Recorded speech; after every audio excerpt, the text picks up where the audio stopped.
ആക്കി കഴിഞ്ഞിട്ടുണ്ടെങ്കിൽ എന്താണ് സംഭവിക്കുക എന്നുള്ള കാര്യമാണ്.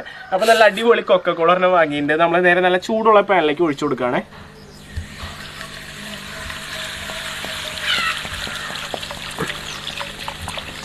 ഓക്കെ, നമ്മൾ ഇത് എത്രയാ 1.25 ലിറ്റർ 1.5 ലിറ്റർ സംതിങ് ആണ്. ഇത് ചൂടായി കഴിഞ്ഞിട്ടുണ്ടെങ്കിൽ എന്താണ് ഉണ്ടാവാൻ നോക്കാം നമുക്ക്. ഓക്കെ, അപ്പോൾ നമ്മുടെ പാനിൽ ഒഴിച്ചിട്ടുണ്ട്. ഇനി ഇത് കുറച്ച് നേരം ചൂടാവാൻ വെക്കാം. എന്തായാലും ഇത് ഒന്ന് ചൂടായി വറ്റി വരാനായിട്ട് കുറച്ച് സമയം കൊടുക്കും. അത്ര നേരം നമുക്ക് വെയിറ്റ് ചെയ്യാം. നമ്മുടെ കൊക്കക്കോളയുടെ വറ്റല് പുരോഗമിച്ചുകൊണ്ടിരിക്കുകയാണ്. എന്തായാലും കുറച്ചുകൂടി വെയിറ്റ് ചെയ്യേണ്ടി വരും. ടൈം ഒരുപാട് എടുക്കുന്നുണ്ട് കേട്ടോ.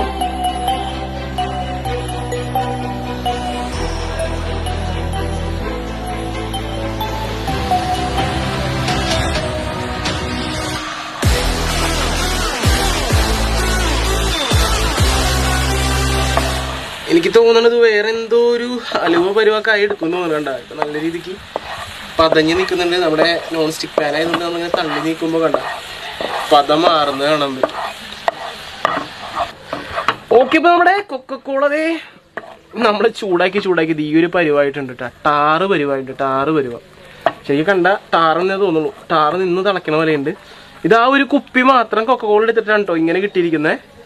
സംഭവം നോക്കിയേ, ശരിക്കും നിന്ന് അയ്യോ, ഇതാണ് നമ്മൾ കുടിച്ചോണ്ടിരിക്കുന്ന കൊക്കക്കോളയിലുള്ള സംഭവം.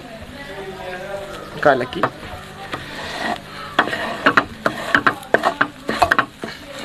ആ ഒരു കുപ്പിന്നാണ് കേട്ടോ ഇങ്ങനെ കിട്ടിയത്.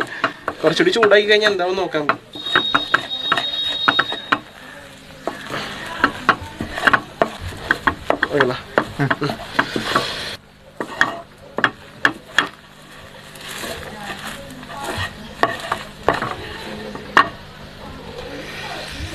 ഓ എൻ്റെ പൊന്നു,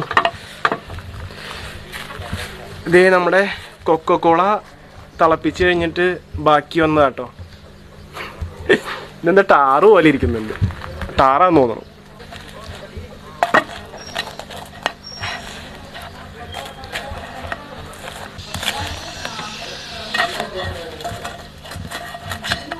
നമ്മുടെ കൊക്കക്കോള ചൂടാക്കി ഇത് ഈ അവസ്ഥയിൽ എത്തിയിട്ടുണ്ട് കേട്ടോ.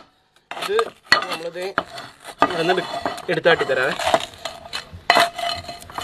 ഓ, ഇതാണ് ഇപ്പോഴത്തെ അവസ്ഥ നമ്മുടെ കൊക്കക്കോളയുടെ. ആ ഒരു കുപ്പി കൊക്കക്കോള എടുത്തിട്ട് കിട്ടിയതാണിത്. ഓ, ഇതെന്തത്? നമ്മൾ കുടിക്കുന്ന കൊക്കക്കോളയിലുള്ളതാണിട്ടത്. ഒരു കുപ്പിയിലിട്ടാ. ആ ഒരു കുപ്പി മാത്രമേ എടുത്തിട്ടുള്ളൂ.